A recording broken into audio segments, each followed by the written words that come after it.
Pessoal, vocês acham que apenas a dívida pública brasileira está preocupando, né, o avanço constante da dívida pública aqui no Brasil? Aqueles números tremendos, terríveis, assustadores do déficit que está previsto para este ano aqui? Vamos desconsiderar a piada, né, de mau gosto, sem graça, do Fernando Haddad, que diz aí que vamos ter um orçamento equilibrado no ano que vem, não vamos ter déficit público, né? Uma coisa que ninguém leva a sério, ninguém acredita, mas o problema do Brasil não é a exclusividade nossa, muito pelo contrário.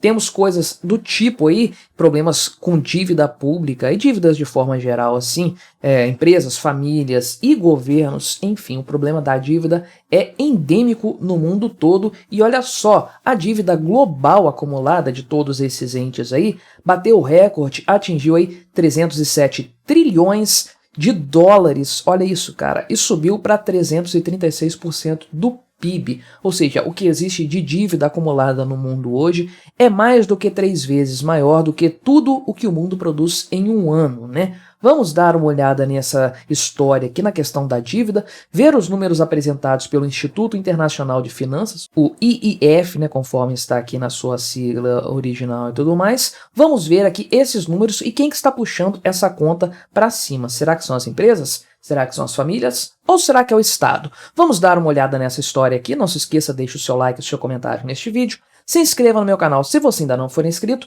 Se você quiser colaborar financeiramente aqui com este meu modesto trabalho, clique no botão Seja Membro aí embaixo, com valores a partir de R$ 1,99 por mês. Você me ajuda bastante, pode ter certeza disso, né? Então, olha só a que valor nós chegamos da dívida pública acumulada, né? Novamente, aqui é um passivo de governos, empresas e famílias no mundo todo. Esse instituto somou todas as dívidas em todas as partes, em todos os países aí. Então, no primeiro semestre, nos primeiros 6 meses deste ano aqui, a dívida global aumentou em 10 trilhões de dólares. Cara, isso é muito dinheiro, isso aqui é muito maior do que o PIB brasileiro, por exemplo. É uma coisa assim impressionante nos primeiros 6 meses deste ano. Frise essa informação, né? Tem muita coisa para acontecer ainda em 2023. E aí voltou a subir então o percentual disso em relação ao PIB, porque, entre aspas, né? Ok, se houver um aumento da dívida pública e se houver um aumento também do PIB, né, um correspondente aumento do PIB ou um aumento maior ainda numa proporção maior, o que significa que a sociedade está menos endividada, a humanidade no caso aqui, né, menos endividada do que antes. Se o PIB sobe mais numa proporção maior do que a dívida na verdade está diminuindo em relação à riqueza total do mundo, né, produzida pelo planeta e tudo mais. Mas não, a dívida está crescendo em percentual em relação ao PIB. O valor acumulado aqui, então, é de 307 trilhões de dólares, aí, que é um valor recorde, o maior valor de dívidas já acumulada pela humanidade até hoje. Porém, em proporção do PIB, aquele percentual de 336% do PIB que foi apresentado aqui, não é o maior valor, de fato, aí, já acumulado, já observado na história humana. É um valor muito alto, assustador, é claro, porém ele é muito menor, por exemplo, do que os 362% de dívida aí do primeiro trimestre de 2021, logo depois ali da parte mais tensa, mais prejudicial da pandemia do coronavírus, né, que foi durante o ano de 2020. Então, no primeiro trimestre ali de 2021, havia um acumulado de uma dívida muito grande contraída por conta das medidas contra de combate à pandemia e tudo mais, o impacto disso na economia, etc, né? Então, é um percentual menor do que naquela época. Porém, de lá para cá, o PIB mundial retomou o seu crescimento, o seu ritmo, recuperou muito do que tinha sido perdido, voltou a crescer e a dívida continuou crescendo também. Então, percentualmente, o valor da dívida diminuiu, né, o percentual dela, mas em números absolutos é o recorde total da história da humanidade. Ainda assim, 336% é muita coisa, sendo que era 334% no final do ano passado e acreditam aí que até o final desse ano vai ser 337% do PIB mundial aí por conta da dívida acumulada, né, em relação aí à dívida acumulada. E a coisa mais impressionante, de acordo com o próprio IFF, esse foi o termo que eles utilizaram para tratar dessa dívida aí, Esse valor total de mais de 300 trilhões de dólares, desse valor, 100 trilhões foram acumulados apenas na última década, nos últimos 10 anos, né? Toda a dívida do mundo, um terço de toda a dívida que existe hoje, foi acumulada nos últimos 10 anos. Olha para onde que isso aí está caminhando, né? É assustador esses números. Esses números aí são realmente uma coisa impressionante no mau sentido, né? Isso deixa a gente com a pulga atrás da orelha, que é para onde a questão da dívida está caminhando de forma generalizada, né? Não é um problema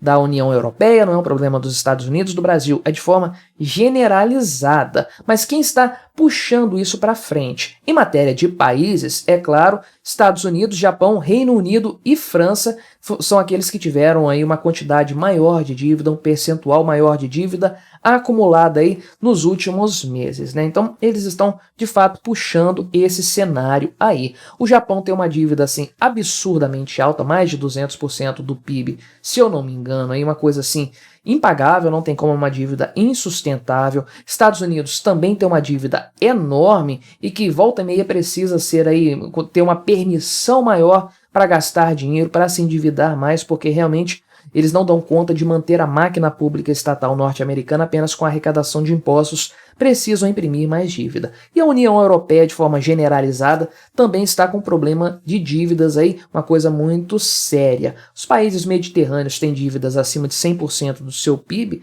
porém muitos deles têm um PIB pequeno, né? Então isso acaba não tendo um grande impacto em escala global, mas é um problema generalizado também na União Europeia. Porém, conforme o pessoal aqui do IFF relata, as dívidas das famílias, né, das pessoas físicas, dos lares mundiais, aí, a dívida foi reduzida aí para o nível mais baixo nos últimos 20 anos, aí no primeiro semestre de um ano. Então a dívida das famílias está diminuindo de forma considerável. Se as famílias não estão gastando mais aí, de quem que é a culpa, então, do aumento dessa dívida e do recorde de valores nominais da dívida mundial de forma geral, né? E sim, empresas provavelmente estão se endividando bastante, a gente conhece vários casos, tem todo esse mercado de startups, empresas de tecnologia aí, que gastam muito dinheiro, tomam muitos empréstimos, fazem muitas dívidas e tudo mais. Temos as empresas chinesas lá, aqueles colossos imobiliários que não conseguem pagar as suas contas, mas o principal motor por trás do crescimento da dívida pública mundial é o Estado. Não tem como, a coisa não poderia ser diferente, né? O próprio pessoal aqui do IFF, inclusive, afirmou estar preocupado aí com os elevados níveis de dívida pública, especialmente em mercados emergentes, sobretudo em moedas locais. Ou seja, o maior problema aí talvez não seja nem a dívida dos Estados Unidos, ou da União Europeia, ou do Japão, que são países mais estáveis, mas sim países emergentes que estão começando a se desenvolver ou tentando se desenvolver e já tem uma bagagem de dívida muito grande nessa história e que é um grande problema. Isso é uma tragédia para qualquer país. O país tenta se desenvolver aí, tenta melhorar a sua economia, fazer as coisas funcionarem, e o que acontece é o seguinte: a dívida não permite que isso aconteça. Temos visto isso na Venezuela, na Argentina, o próprio Brasil tem algum problema com isso aí. O serviço da dívida custa muito para o país em questão, para o país emergente, e isso aí acaba travando então o desenvolvimento da economia desse país. Agora, de forma generalizada, né, essa dívida de mais de 300 trilhões, 336% do PIB mundial, isso aqui representa uma característica do tempo em que nós estamos vivendo, da loucura econômica, fiduciária, monetária, financeira que nós estamos vivenciando, algo que nunca aconteceu na história da humanidade. Essa teoria monetária que eles adotam atualmente, essa coisa de você mover a economia por impressão de dinheiro e emissão de dívida, achando que isso gera algum tipo de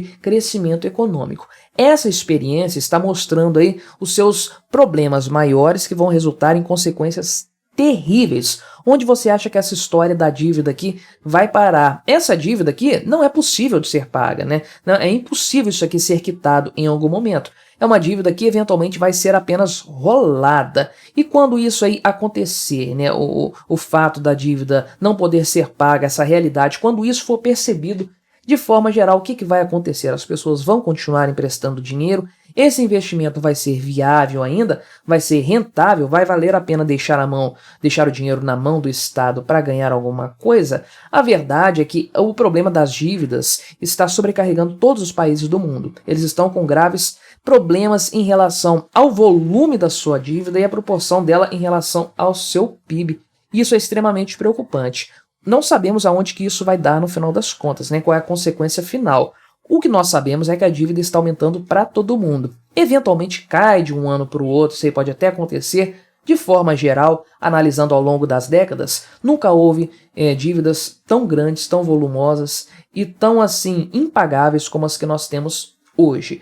Onde isso vai dar no cenário macroeconômico mundial, porque nenhum país está livre disso aí, vamos ver nos próximos meses, talvez anos, se dermos sorte, né? Mas esse mercado financeiro, monetário, todo esse cenário, todo esse sistema, isso tudo está comprometido. Não há o que dizer a esse respeito. Uma economia que sobrevive à base da emissão de dívida apenas, e não do pagamento da dívida, do aumento da produtividade, mas apenas da emissão de dívida para mover a economia, uma economia zumbi, uma economia fantasma, essa economia, esse mundo não tem como prosperar dessa forma. Mas o que você achou dessa história? Colabore com o nosso debate, se inscreva no meu canal se você ainda não for inscrito e até a próxima.